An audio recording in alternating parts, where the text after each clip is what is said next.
Panorama group, जो सोचता है वो करता है।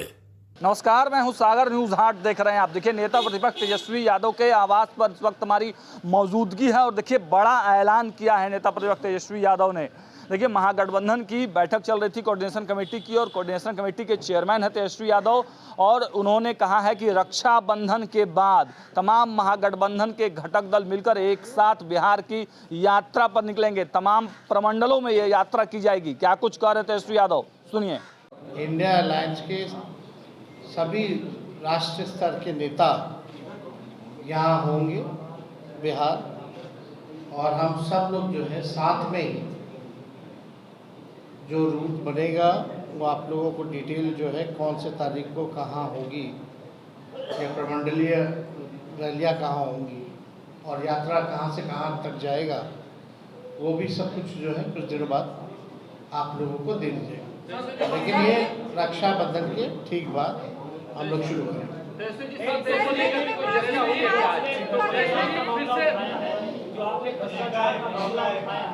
या फिर एसआईआर के मुद्दे को लेकर विधानसभा में जिस तरह से हंगामा हुआ है, कहाँ कहते ये सीएजी का आपको रिपोर्ट दिखना है। 80,000 करोड़ का अगर घोटाला होता है, अगर बिहार सरकार हिसाब किताब नहीं देती है, तो हो सकता है उनको लगता होगा कि 80,000 करोड़ रुपए बहुत छोटा है, पूरा 2 लाख करोड़ रुपए खा जाए। तो ये तो बहुत बड़ा मुद्दा है हम लोगों की।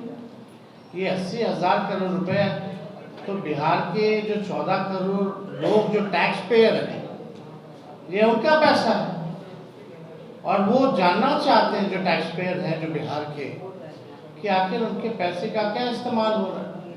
अगर हिसाब किताब नहीं है, कहाँ है, क्या हुआ है, तो ये तो अब जांच का विषय है।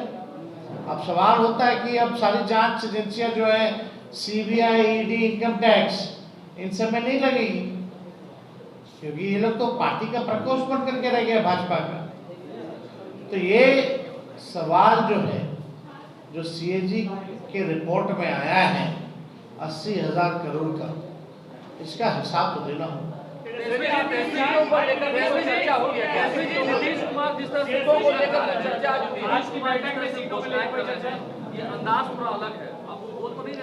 नीतीश जी से आज पूछ लीजिएगा क्या क्या घोषणा की, तो आज याद नहीं होगी जो सच्चाई। और ये नकलची सरकार है। जो हम लोगों ने बातें उठाई हैं, जो हम लोगों ने मुद्दे उठाए हैं, आज कम से कम हम लोग जो है सरकार का नाक रगड़वा करके वो काम करवा रहे हैं। आप देखिएगा, हमने पहले भी बोला था, और आगे भी माई बहन मान योजना का भी कॉपी करेंगे, ये भी देखिए।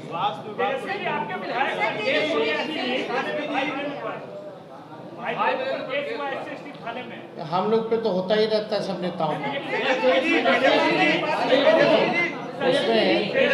बैठक कल मणिपुर में हुई है, वहाँ के बड़े नेता ने कहा कि आधार कार्ड इसमें आप शामिल करिए। एसआईआर की बैठक, अब इसका जवाब तो इलेक्शन कमीशन को देना चाहिए, हालांकि एफिडेविट में वो मना कर रहे हैं।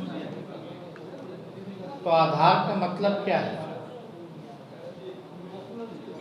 और इस बात को सुप्रीम कोर्ट ने एक बार नहीं कई बार जो है इलेक्शन कमीशन को कहा है कि आप आधार का जो है इस्तेमाल कीजिए।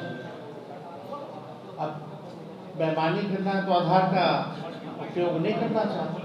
तेजस्वी जी, आपको लगता है कि 80,000 करोड़ का जो घोटाला हुआ है, उसके पैसे को सरकार स्कीम के जरिए देने की कोशिश कर रही है? जो अलग अलग योजना डेली लाया जा रहा है वो 80,000 करोड़ का। देखिए, कौन सा सवाल, पहली बार इस तरह का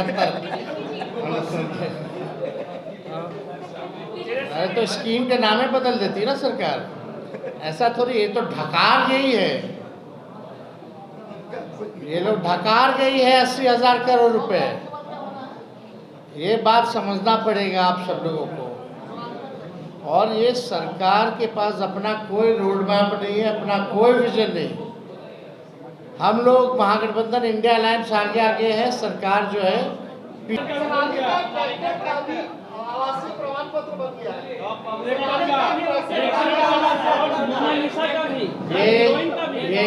ये गहन पूर्ण निरीक्षण चल रहा है, गहन। और गहन पुनरीक्षण में कितनी गहनता से आवासीय प्रमाण पत्र बन रहा है, आप अंदाजा लगा सकते हैं कि पूरी प्रक्रिया कितनी पारदर्शिता और कितनी गंभीरता से चली है। अब आप सवाल, इससे पहले सनी लियोनी का भी बन रखा है और अभी एक जो है पता नहीं कौन कौन लोग का बन रहा है, मोनालिसा, और डॉग बाबू का बना है और उनके माता पिता का भी नाम पता होगा आपको। तो आप समझ सकते हैं कि और प्रशासन, हम कहीं देखे पेपर में कि प्रशासन ने कहा है कि ये साजिश है, ये करवाया गया है। अगर करवाया गया है, साजिश है, तो आप मोहर क्यों लगा दिए? आपने सर्टिफिकेट क्यों जारी कर दिया? और जनता दल यूनाइटेड के लोग कह रहे थे कि भाई फर्जी है। तो फर्जी अगर है तो अगले दिन पटना प्रशासन ने इसको रद्द क्यों किया? गिरफ्तार भी किया, सहायक गिरफ्तार भी हुआ। अब सहायक गिरफ्तार हुआ, अगर गहन पुनरीक्षण की जांच अगर गहन जांच के हिसाब से करा दी जाए तो ऐसा पता नहीं कितना लोगों का आएगा।